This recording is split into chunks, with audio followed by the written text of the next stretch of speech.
Alléluia. Aujourd'hui, on continue notre petite étude qu'on est en train de faire, qui est une série basée dans 2 Pierre au chapitre 1, au verset 5. On est en train de voir une série de choses que le Seigneur s'attend à ce qu'on ajoute ça dans notre vie. Il s'attend à ce que même pas juste qu'on s'attende à dire « Ouais, Seigneur, ça me tente ». Non, il dit pas juste si ça te tente, il dit « Mets tous tes efforts à joindre à ta foi certains points qui sont nécessaires si tu veux vraiment briller dans ce monde, si tu veux vraiment démontrer que tu es un chrétien. » Parce que ça devrait faire partie de la vie de tout chrétien.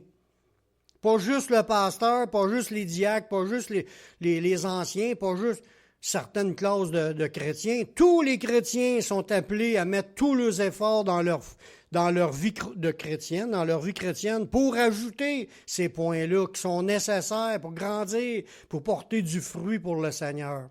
Puis ça dit même à la fin de tout ce paragraphe-là dans la Bible, dans ce passage-là, plus loin, ça dit « C'est ainsi, en mettant tous nos efforts, qu'on va porter du fruit, puis en plus, c'est ainsi que l'entrée dans le royaume éternel vous sera pleinement accordée. » On veut-tu être sauvé juste par la peau des dents? Dire ça a tout pris, là, je suis sauvé, mais ça a tout pris. Ou même il y en a qui ne se rendront même pas parce qu'ils ne sont pas dans ce que Dieu s'attend du tout. Mais passer de justesse, c'est pas bien glorieux. Mais que ça nous soit pleinement accordé, c'est parce que Dieu y est fier. Dieu nous voit aller, puis Dieu, il nous a bénis dans notre vie, puis il va nous bénir en plus l'autre bord. Il y a des récompenses ensuite pour le travail, pour les efforts, pour le combat qu'on aura livré. Puis c'est pour ça qu'il faut vraiment mettre des efforts dans notre vie chrétienne. Puis ça, quand on parle de mettre des efforts, ça veut dire que c'est pas naturel. Ça veut dire que c'est pas facile de vivre ça. Que tous les chrétiens, même les premiers apôtres, c'était du monde humain, 100% humain, comme nous. Il dit même, Élie, c'est un homme de même nature que nous, puis là, il a intercédé, puis il y a eu une sécheresse pendant 3 ans et demi. Après ça, il a intercédé, puis s'est mis à mouiller, puis il a vécu des miracles dans sa vie. C'est un gars ordinaire comme nous, là. Mais là, à nous, il nous demande aussi d'être des gars, oui, c'est vrai qu'on est ordinaire au point de vue humain, mais on est aussi des gens nés de nouveau, qui marchent avec le Seigneur. Puis il dit, ça ne sera pas facile quand même, puis il faut que tu mettes des efforts. Puis ça en devient comme une responsabilité. C'est le chrétien et ses responsabilités. Tu as une responsabilité. Tu dis que tu es chrétien, mais il faut que tu vives en chrétien, puis tu as des choses à changer. On a vu la semaine passée qu'il fallait avoir de la persévérance, mais c'était la patience qui est écrit, mais qui veut dire persévérant, être patient dans l'épreuve, patient dans nos combats, persévérant. Le mot voulait dire persévérant aussi dans le grec. Qu'on t'offre, qu'on lâche pas, puis c'est de même qu'on a les promesses. Puis là, à notre persévérance, là, il dit d'ajouter une autre affaire de plus. Est-ce qu'il y a des gens persévérants ici dans le Seigneur? J'en vois quelques-uns. Il y en a qui ont 40 ans, 45 ans dans le Seigneur. Il y en a d'autres qui en ont 20, 25, 30. Il y en a d'autres, ça fait 6 mois, 1 an, 2 ans.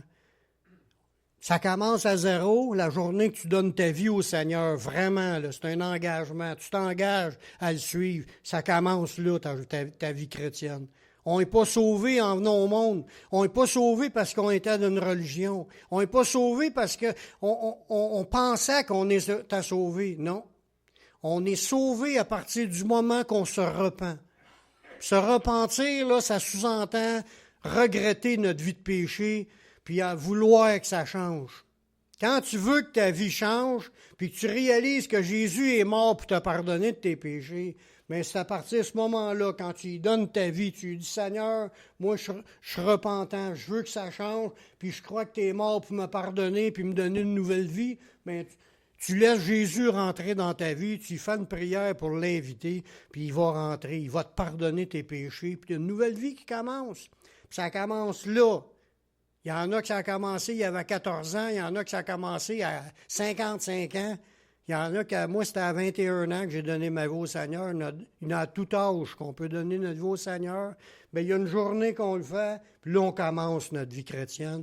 Puis là, il peut y avoir des hauts et des bas dans notre vie chrétienne. Ça ne veut pas dire que tu vas vivre une vie super. Tu vas avoir des efforts à mettre toute ta vie. Puis les efforts qu'on a à avoir aujourd'hui, que Dieu nous demande, en réalité, ce que Pierre a dit là, c'est qu'est-ce que Dieu nous demande. Il dit à cause de cela, ajouter à la patience, qu'on a vu la semaine passée, la piété. Comme j'ai dit au début de la réunion, la piété, ce n'est pas un mot qu'on utilise souvent. Mais faire un effort à rajouter de la piété, c'est de faire un effort à devenir une personne pieuse. Une personne pieuse, c'est une personne qui cherche Dieu. Une personne qui...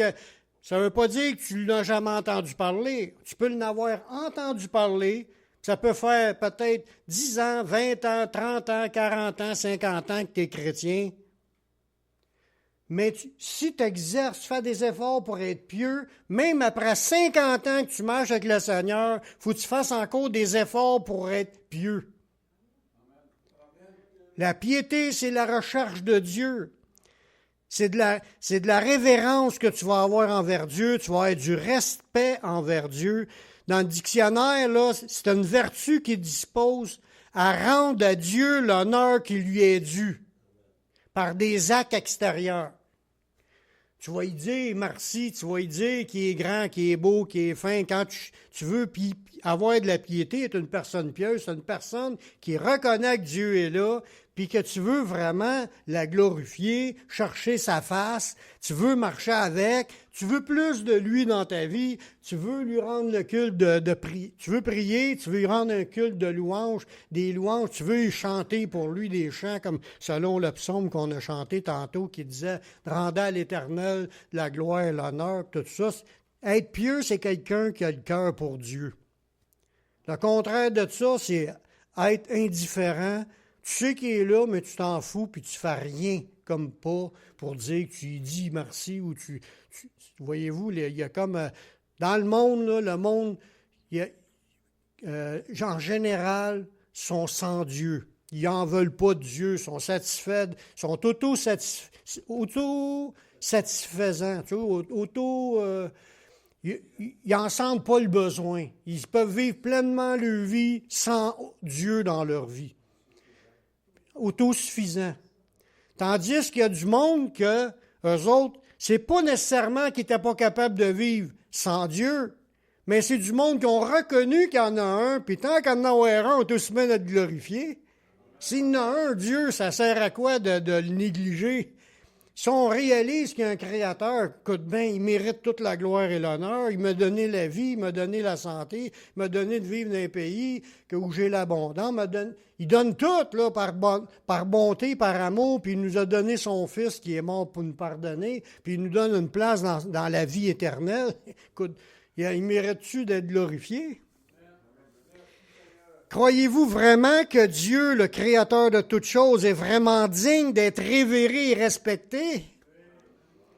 En réalité, tous les chrétiens ont pris conscience que Dieu est là, puis ont décidé de commencer à y parler, puis à le prier, puis à le louer, puis à chercher sa face, puis à vouloir plus de Dieu dans leur vie, plus d'effets dans leur vie que Dieu pourra faire. Parce qu'il y a un paquet de promesses sur plein de choses, puis si vous ne le savez pas, mais je vous le dis, il y a plein de promesses que Dieu a faites qu'il veut nous donner à chacun d'entre nous.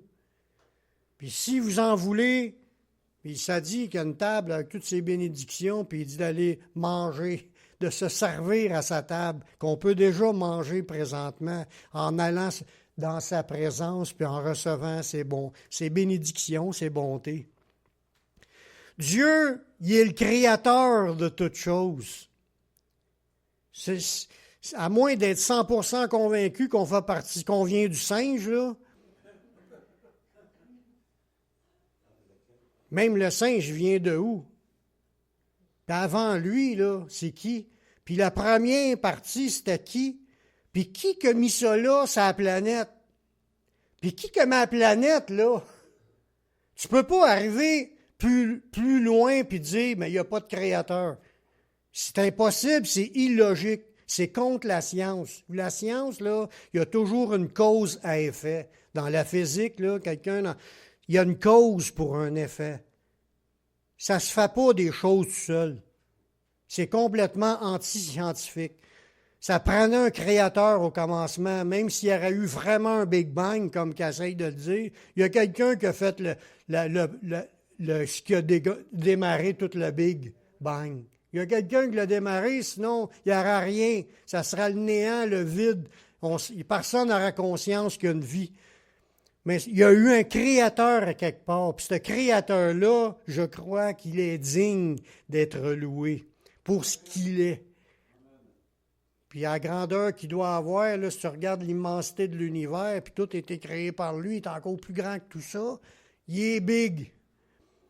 Moi, je pense que ça devrait nous inspirer une crainte d'avoir un Dieu si grand qui pense à nous, puis il nous a créés. La vie présente. Il a créé la vie présente puis la vie à venir parce qu'on l'a dans notre cœur.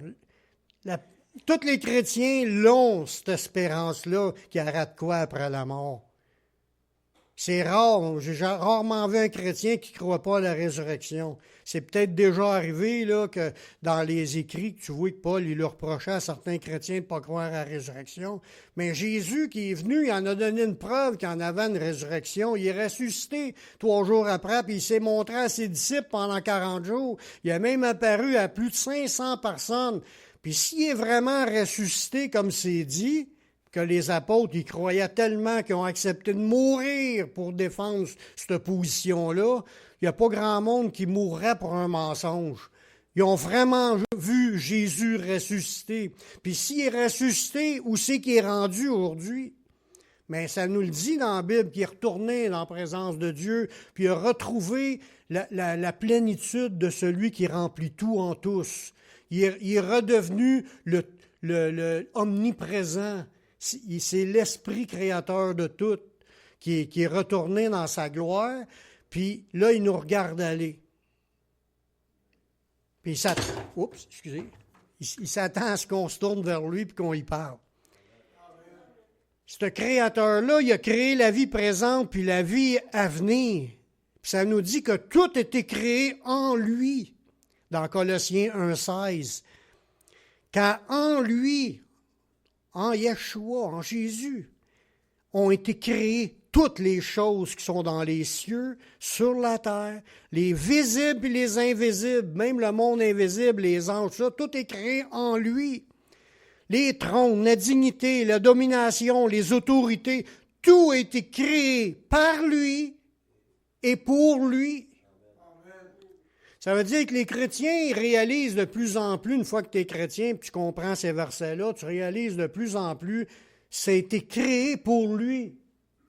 La vie n'a pas été créée pour moi. Moi, j'ai été créé pour lui. Ça fait toute une différence. Parce que si vraiment tu veux faire ce que Dieu veut, tu ne vivras plus pour toi, tu vas vivre pour lui. Tout a été créé pour lui. Tu ne cherches plus ton élévation, tu vas chercher la sienne. Dieu a le mérite de nous avoir créés puis nous avoir donné le souffle de vie. Êtes-vous vraiment conscient que vous êtes à l'intérieur de votre corps? Qui vous a mis là, c'est pas vous n'êtes pas un poisson, vous n'êtes pas un chien, vous êtes un humain conscient. Parce qu'il y a juste nous qui sommes conscients qu'il y a un créateur, puis que nous sommes les créatures. On est comme la race la plus élevée de la création terrestre. Puis Dieu nous a donné la conscience, puis il nous a donné qu'on comprenne là, les choses, qu'on peut s'arrêter et comprendre. Il y en a qui vont nier toute leur vie qu'il y en a un Dieu parce qu'ils ne veulent pas être obligés de fléchir le genou devant lui. Mais il est là, puis tu ne peux pas le nier. C'est le Créateur, il t'a donné la vie, puis c'est ce que ça dit dans Isaïe 42. Il nous a donné le souffle de vie. Ainsi parle Dieu, l'Éternel, qui a créé les cieux et qui les a déployés, qui a étendu la terre et ses productions, qui a donné la respiration à ceux qui la peuplent et le souffle à ceux qui y marchent. Si vous êtes en train de marcher sur la planète, c'est Dieu qui vous a donné d'être dans un corps, puis vous a donné la respiration. En lui, nous avons la vie, la respiration et l'être. Et nous marchons sur cette terre, puis c'est grâce au Créateur qui nous a placés là. Puis chacun des petits moments de bonheur, des petits moments de joie, des petits moments de réjouissance qu'on peut avoir, c'est parce qu'il a permis qu'on soit conscient dans notre corps de ces bénédictions-là, puis qu'on se réjouisse, puis on a des bonheurs, on a des joies. Il y a des peines, mais on se rend compte qu'il y a des peines, mais on se rend compte aussi qu'il y a des bonheurs, puis ça vient de Dieu. C'est Dieu qui voulait nous faire du bien. Puis c'est même lui qui dit dans d'autres passages qu'il a fourni de quoi manger, de quoi boire. Il a envoyé son soleil sur les bons, sur les méchants, puis tout ça, la pluie sur les bons, sur les méchants. Puis on a de quoi manger, puis on peut se réjouir de ce qu'il nous a donné parce qu'on a le ventre plein, puis on peut rendre gloire à Dieu pour tout ce qu'il nous donne. Ce Dieu-là, puis vu qu'il est Dieu, pas moi qui est Dieu, ni aucun de vous qui est Dieu. On est toutes des créatures, peut-être à l'image, mais on est, même si le mot image, ça veut dire qu'on y ressemble, mais on est loin d'être pareil. Il n'y a même pas de comparaison de dire qu'on est pareil. Vous n'êtes pas aussi puissant, vous n'êtes pas aussi intelligent, vous n'êtes pas aussi capable, vous n'êtes pas aussi équipé, vous n'êtes pas omniprésent comme lui, puis il y a des choses qu'on ne sera jamais, on ne le remplacera pas. Mais il nous a accueillis dans sa famille. Il nous aime, puis il nous a accueillis, puis il dit, vous êtes mes enfants. C'est un Dieu créateur de l'univers, il nous appelle ses enfants. C'est extraordinaire. Mais ce Dieu-là s'attend à ce que toutes ces créatures que Dieu a créées, même si le gars nie que Dieu existe, c'est quand même Dieu qui a donné le souffle de vie. C'est quand même Dieu qui l'a fait qu'il vienne au monde, ce gars-là. Puis s'il ne reconnaît pas la bonté de Dieu, puis la grandeur de Dieu, puis de vouloir fléchir le genou devant Dieu, ben, c'est lui c'est son problème. Moi, en tout cas, je veux le faire. Dieu s'attend à ce que tous le reconnaissent qui est là et l'honorent. Même si la majorité des hommes veulent l'ignorer. Puis il y en a, même pire que ça, qui savent qu'il est là, mais continuent à agir et à vivre comme s'il n'existe pas. Mais ils savent qu'il est là. Dans Romains 1,20, ça nous dit, en effet, les perfections invisibles de Dieu, là. Dieu, il est parfait. Tu regardes la création, là, tout est calculé. Hein? Je ne ferai pas un cours de science un matin, mais il y a tellement de... Ça se peut pas que ça soit un hasard que la vie soit créée. Il y a tellement de choses qui étaient nécessaires qu'ils soient comme qu'ils sont là pour qu'il y ait la vie. Ça ne pouvait pas être un hasard. Un ingrédient sur des millions d'ingrédients, un ingrédient qui ne sera pas à la bonne dose, il n'aura pas de vie. Un gaz, une matière, un atome, n'importe quoi. La vie est possible parce qu'il a créé un monde parfait. Puis ces perfections invisibles là, de Dieu, on le voit, là, sa puissance éternelle puis sa divinité, ça se voit à l'œil, que ça nous dit dans le passage. Juste en regardant là, qu'est-ce qu'il y a la perfection du système que Dieu a créé. Depuis la création du monde, quand on les considère dans ses ouvrages. Tout est parfait. Puis on le constate qu'on a affaire à un Dieu hyper intelligent, hyper puissant, puis pour avoir fait ça comme que c'est.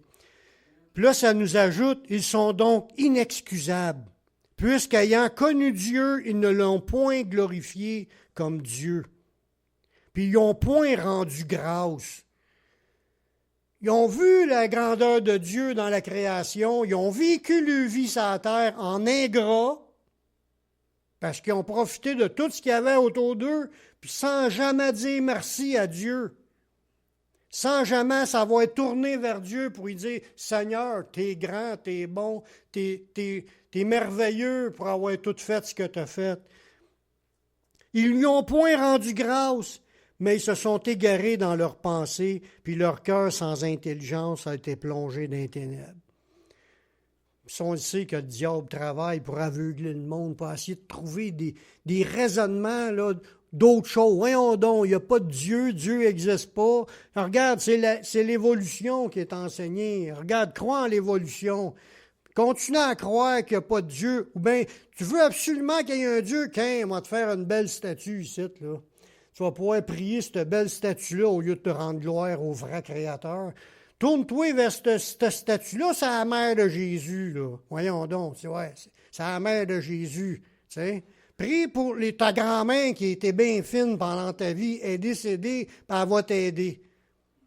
Tout ça, c'est des mensonges que le diable dit dans le cœur des gens pour les détourner de rendre gloire au Dieu créateur qui est révélé dans la Bible. Le Père, le Fils et le Saint-Esprit, les trois qui forment un seul Dieu. Il n'y en a pas d'autre. Hors de lui, il n'y en a point d'autre. Il n'y en a jamais eu avant lui, puis il n'y en aura pas d'autre après lui. C'est le seul Dieu qu'on doit glorifier. C'est lui qui a créé tout en lui. Fait que, tassons les statues, tassons les personnes qui veulent se faire glorifier, tassons l'ignorance puis l'aveuglement, puis croyons qu'il y a un Créateur pour devenir des personnes pieuses, des personnes qui vont réaliser qu'il est là puis qui vont vouloir lui rendre la gloire qui lui revient. Faut bien comprendre, là. Nous, on se pense bien fin, bien smart, on pense qu'on n'a pas besoin de Dieu, là, hein? Mais les créatures du ciel, là, les anges, puis les archanges, les chérubins, puis les séraphins, puis toutes les créatures qu'il y a dans le ciel, que Dieu a créées dans le monde invisible, on les voit un peu partout dans la Bible, là, sont beaucoup plus puissantes que nous, puis ils se prosternent déjà devant le Créateur. Nous, on se pense bien fin, puis j'ai pas besoin de me mettre à genoux devant Dieu puis de dire merci. Mais les anges sont bien plus puissants que nous, puis ils se prosternent déjà devant lui. Dans l'Apocalypse, ça nous dit au chapitre 7, verset 11, « Et tous les anges se tenaient autour du trône, et des vieillards, et des quatre êtres vivants. Ils se prosternèrent sur leur face devant le trône, puis ils adorèrent Dieu. »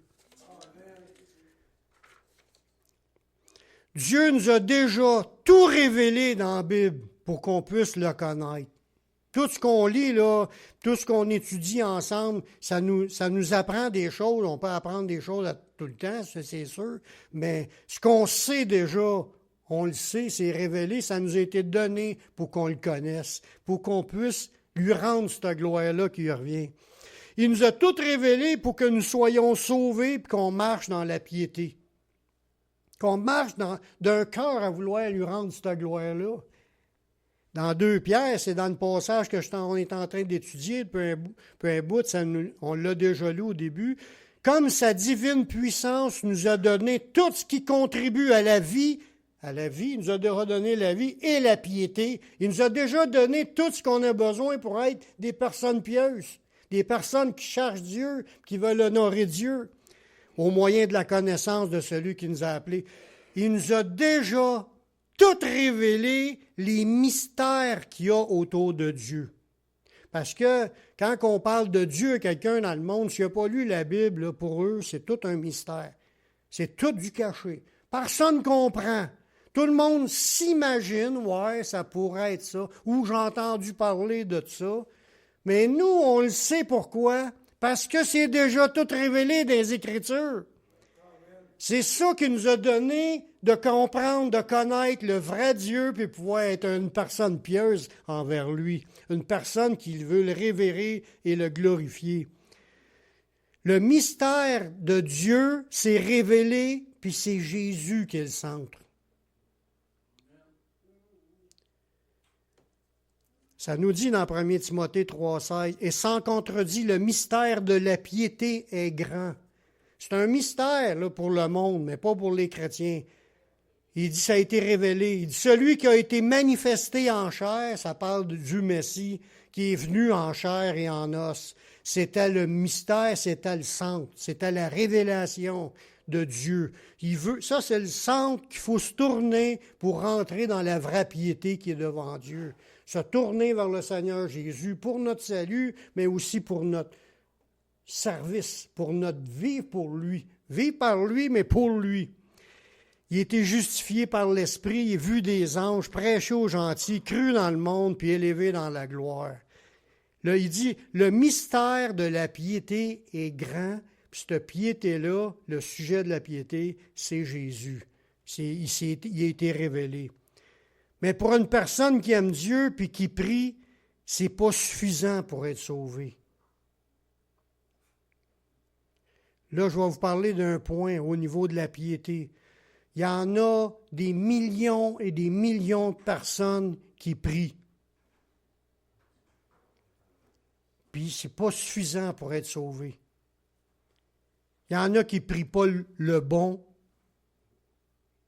prient des statues, prient des images, prient le grand-mère décédé, ils ont des religions inventées par les hommes, puis ça n'a rien à voir avec ce qui a été révélé dans la Bible.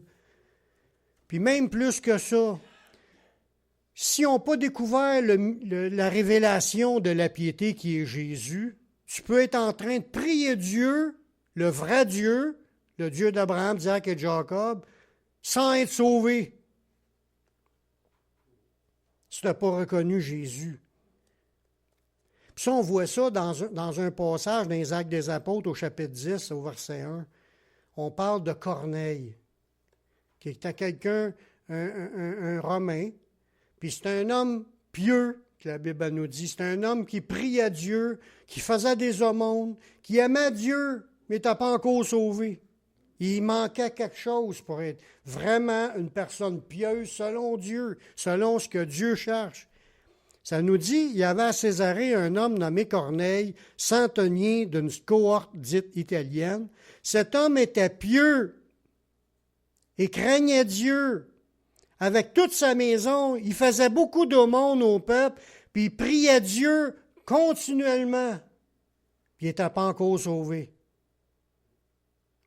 Ça nous dit dans le passage, quand on regarde un peu plus, en lisant toute son histoire, il y a un ange qui lui est apparu, puis Dieu lui a dit, tu vas envoyer de tes amis, quelqu'un à Joppé, tu vas aller chercher Pierre, puis là, tu vas aller chercher Pierre pour écouter ce que Pierre va te dire, puis tu vas entendre des paroles par lesquelles tu seras sauvé. C'est ce qu'il est dit. Il est dit dans... Il fallait qu'entendre les paroles face au Messie, les paroles de Jésus. Fallait pas qu'il entende juste ce que Dieu a dit, fallait qu'il entende ce que Jésus a dit pour être sauvé. Fait qu'une personne pieuse, quand on dit qu'il faut être pieux, c'est pas suffisant si tu n'es pas à Jésus encore. Si tu n'as pas focusé ta vie que c'est Jésus le Sauveur, tu n'es pas encore sauvé. Il faut que notre piété soit centrée sur le Messie, qui est Jésus, et sa parole. Regardez bien dans Acte 11, qui est le même sujet qu'on est en train de regarder à propos de Corneille. Puis là, Pierre est en train de parler. Il dit, cet homme nous raconta comment il avait vu dans sa maison l'ange se présenta à lui et disant, envoie Joppé et fais venir Simon surnommé Pierre. Il te dira des choses par lesquelles tu seras sauvé, toi et toute ta maison.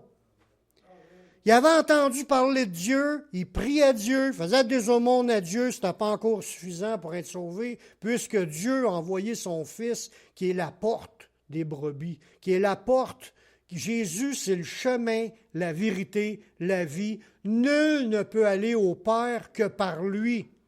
Fait que même une personne pieuse qui prie le vrai Dieu d'Israël, s'il n'a pas encore compris que Jésus, c'est la porte et le chemin, il ne peut pas être encore sauvé.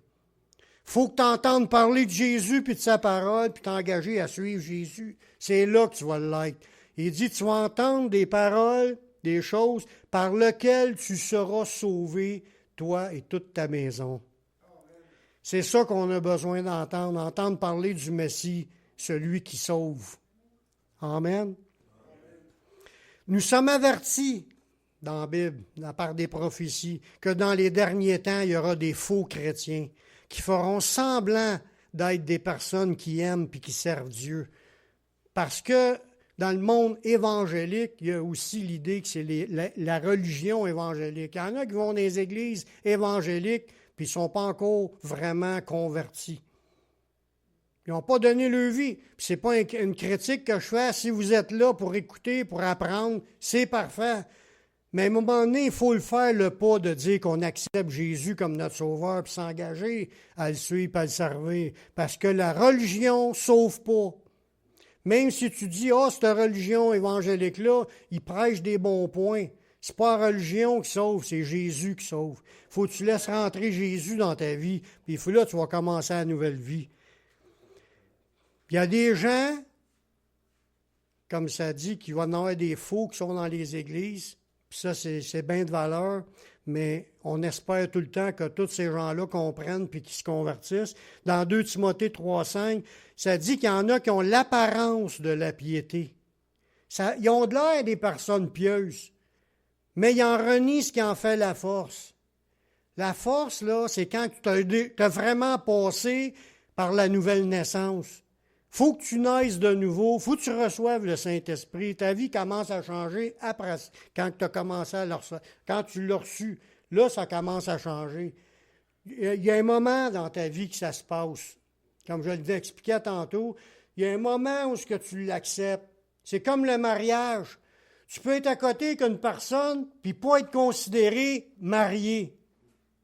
C'est au moment que tu vas être passé devant ceux qui ont l'autorité de marier, puis tu vas avoir prononcé l'engagement de ta bouche, signé le papier, là, aujourd'hui ça marche avec un papier, là, devant des témoins, là, tu vas être considéré marié, sinon tu es un conjoint de fait.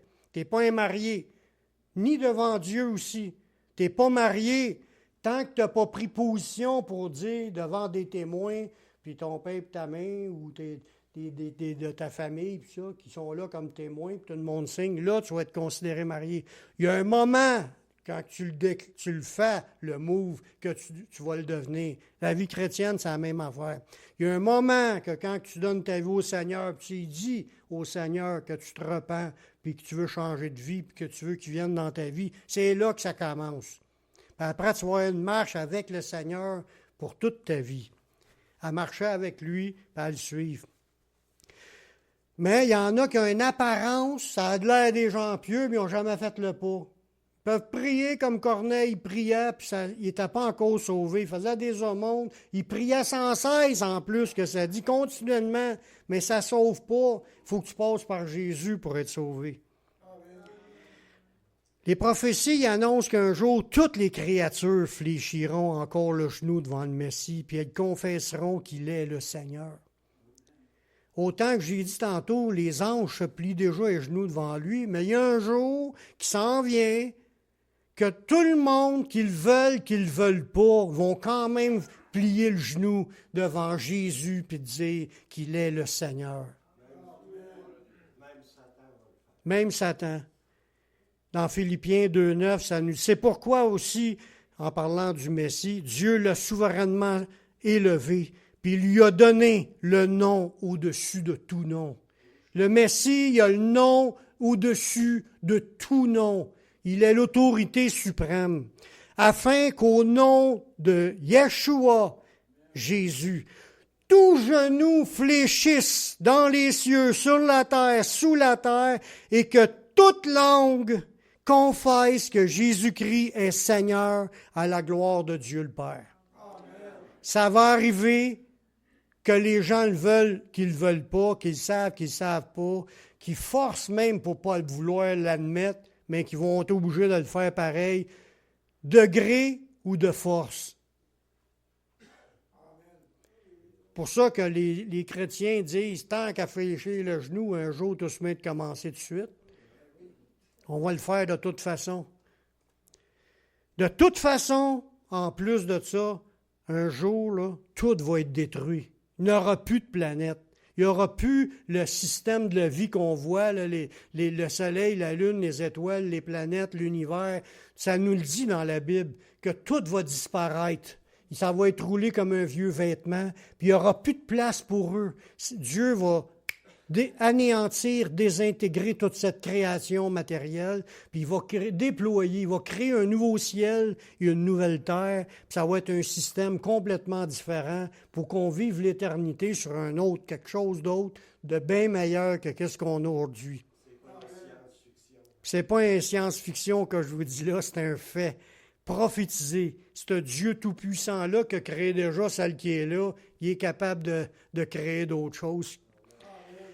Il dit tout va être détruit un jour, puis il ne restera rien de cette vie sauf ce que Dieu créera pour la vie éternelle. Fait que s'il y en a qui continuent à nier Dieu, tout va disparaître un jour. Tu vas être où? Tu t'en vas où? Puis tu vas vivre combien de temps? Tu vas vivre 70 ans, après ça, tu es mort, tu t'en retournes dans la poussière, puis ton âme s'en va un séjour des morts, en attendant qu'elle ressuscite, en attendant d'être obligé, pareil, de te mettre à genoux devant Dieu. C'est rien que normal qu'on s'attache à lui puis qu'on le serve. Il est Dieu, il est créateur. Nous, on est des créatures. Dans 2 Pierre, ça nous dit au verset 11, 3, 11, « Puisque toutes ces choses doivent se dissoudre, toute la vie va se dissoudre, quelle ne doit pas être la sainteté de votre conduite et de votre piété. » On devra, on le sait que tout va disparaître un jour, ça s'use. Le soleil, là, même si on dit que c'est une boule d'énergie, là, elle ne peut pas être éternelle. Ça s'use. Et maintenant, elle va être trop petite, puis ça va éclater comme une étoile qui éclate, qu'on dit, elle disparaît. Mais ça va faire la même chose ici. Mais Dieu nous dit que lui, il va tout scraper. Fait que ça va tout disparaître, puis pensez-vous pas qu'on devrait s'exercer à la piété, sachant que tout va disparaître? Il faut quand même prendre garde quand on parle d'être pieux, là, ça c'est un autre sujet que je veux parler, là. Quand on est une personne qui prie et qu'on sait que Dieu nous entend, puis tout ça, il ne faut pas penser qu'on va s'enrichir avec ça. Il ne faut pas le faire dans le but de vouloir devenir des gens riches et célèbres, puis pensant que tout va nous être donné, puis se pâter les bretelles, puis se penser bon. Parce que la piété, ça sert pour le salut, puis tout ça. C'est une source de gain dans ce sens-là, mais Dieu nous dit qu'il faut se contenter. Parce qu'il y en a qui ne se contentent pas, puis ils veulent toujours un plus beau char, une plus belle maison, plus bel job. Ils ne sont jamais satisfaits. Plus belle femme. Elle s'use, ma femme, elle a vieilli. Puis là, il y en a qui changent de femme parce qu'elle est rendue vieille. C'est pas des farces, qu'est-ce que je vous dis là? J'en connais qui ont fait ça. Elle avait vieilli ou elle avait engraissé, il l'a tassé, puis il s'en est trouvé une plus jeune puis une plus belle. C'est pas de Dieu. Dieu ne nous demande pas de vivre la piété pour rechercher des choses comme ça. Il faut se contenter de ce que Dieu nous a déjà donné. Ça nous dit d'éviter les vaines discussions d'hommes corrompus d'entendement et qui sont privés de la vérité, croyant que la piété est une source de gain. C'est pas une source de gain, la piété. C'est pas pour devenir riche ou célèbre. C'est en effet une grande source de gain que la piété, mais avec le contentement. Faut que tu te contentes. Faut que tu te dises merci de ce que tu as. Il ne faut pas non plus penser que c'est par notre propre piété aussi qu'on va réussir à voir la main de Dieu dans notre vie, puis qu'on va voir des miracles, puis on pense que c'est parce que je suis un gars qui sait comment prier. Ça n'a même pas rapport à ça non plus. Tout ce qu'on vit, c'est des grâces de Dieu. Si Dieu donne un don ou un talent à quelqu'un, c'est un cadeau que Dieu lui fait. C'est pas grâce à lui parce qu'il est meilleur. C'est parce que Dieu simplement choisit telle personne pour faire telle affaire. C'est arrivé un coup que les apôtres ont fait un miracle, puis ils l'ont dit que c'est pas grâce à notre piété que ce gars-là il est guéri. C'est à cause de la foi en Jésus qu'il est guéri. Pierre, voyant cela, il dit au peuple, « Hommes israélites, pourquoi vous étonnez-vous de cela? Pourquoi avez-vous les regards fixés sur nous comme si c'était par notre propre puissance ou par notre piété que nous eussions fait marcher cet homme? » Puis là, il nous explique que c'est par la foi en Jésus que cet homme a trouvé une entière restauration. C'est pas notre piété qui va faire, pas parce qu'on a des meilleures prières, c'est parce que Dieu nous a choisi de nous utiliser pour prier quelqu'un puis le voir guéri. L'enseignement de la Nouvelle Alliance, il est basé sur la piété. Puis il faut garder les paroles du Seigneur, puis de le respecter, puis de le servir, notre Dieu. Parce que c'est lui qui a tout fait, c'est lui qui nous a tout donné, il a tout accompli, on a juste besoin de s'engager, puis de dire, Seigneur, on veut te remercier, on veut te glorifier, on veut t'élever. Puis dans un passage, ça nous le dit que la doctrine du Seigneur, c'est selon la piété. C'est le but dans lequel Dieu veut nous amener, qu'on devienne des personnes pieuses, des personnes qui cherchent Dieu, qui veulent honorer Dieu, glorifier Dieu, louanger Dieu, prier Dieu, chercher Dieu. C'est ça. Dans 1 Timothée 6, ça dit au verset 3, « Si quelqu'un enseigne de fausses doctrines et ne s'attache pas aux saintes paroles de notre Seigneur Jésus-Christ et à la doctrine qui est selon la piété, il est enflé d'orgueil. Si tu n'as pas l'idée de vouloir être pieux face au Seigneur, tu es un enflé d'orgueil. Si tu es vraiment humble aujourd'hui, tu vas avouer qu'il y a un Créateur puis qu'il mérite qu'on lui dise merci puis qu'on y parle. Si tu ne veux pas dire merci puis vouloir y parler, tu es un orgueilleux. Puis c'est même, ça dit, c'est une fausse doctrine de penser que tu n'as pas à le faire. Puis ça dit plus que ça. Il dit c'est un enflé d'orgueil, il ne sait rien. Une personne qui pense qu'il n'a pas besoin de louer Dieu, glorifier Dieu, servir Dieu, chercher la face de Dieu, s'il pense ça, il ne sait rien. C'est un orgueilleux.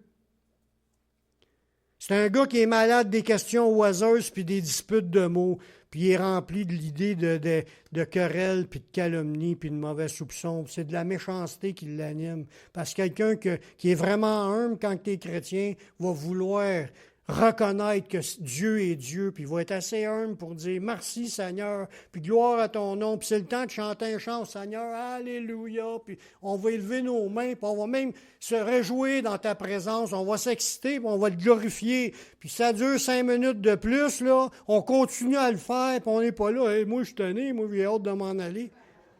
C'est vrai, on n'est pas là pour nous, on est là pour lui. Une attitude pieuse, là, c'est la clé pour obtenir les promesses de Dieu. Dans 1 Timothée 4,7, ça dit « Repousse les contes profanes et absurdes. Exerce-toi à la piété. » L'exercice corporel est utile à peu de choses, tandis que la piété est utile à tout. Exerce-toi à la piété. Chaque chrétien doit faire de l'exercice spirituel. Ça consiste à quoi? À être pieux. Prier Dieu, louer Dieu, chercher Dieu, plus de Dieu. Parce que ça le dit, ayant la piété là, est utile à tout, elle a les promesses de la vie présente puis de celle à venir.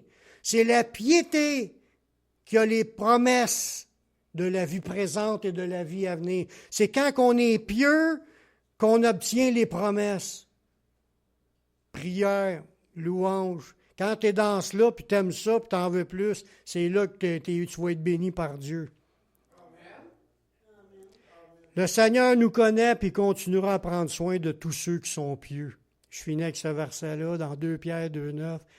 Le Seigneur sait délivrer de l'épreuve les hommes pieux et réserver les injustes pour être punis au jour du jugement. On veut-tu être délivré de nos épreuves? On veut-tu la victoire dans nos vies? Devenons des personnes pieuses. Il dit, fais tous tes efforts pour ajouter à ta foi la piété. À être une personne pieuse. Même si ça fait 40 ans, 50 ans que tu es chrétien, lasse-toi pas de vouloir louer Dieu, prier Dieu, chercher la face de Dieu, plus de Dieu dans ta vie. Les promesses sont là-dedans. Puis il dit, il va te délivrer, il sait délivrer de l'épreuve les hommes pieux. Amen. On va prier ensemble. Seigneur, je te remercie pour ta parole qui est vraie. Je te remercie de te révéler à chacun de nous, Seigneur, pour nous faire nous faire comprendre la position qu'on doit avoir devant toi. Seigneur, on veut rester humble, puis on veut être assez humble pour être capable de te dire merci, puis te rendre la gloire qui te revient. Prendre du temps, plus de temps avec toi, pour toi, parce qu'on est là pour toi, Seigneur, pour te rendre la gloire qui te revient. Sois glorifié dans nos vies par nos paroles, par nos attitudes, par nos actions, par nos pensées, par nos agissements, dans l'Église ou à la maison, partout, Seigneur, où ce que nous sommes, qu'on peut être des gens pieux puis des gens qui te rendent la gloire qui te revient. Je te prie dans le nom de ton Fils Yeshua. Amen.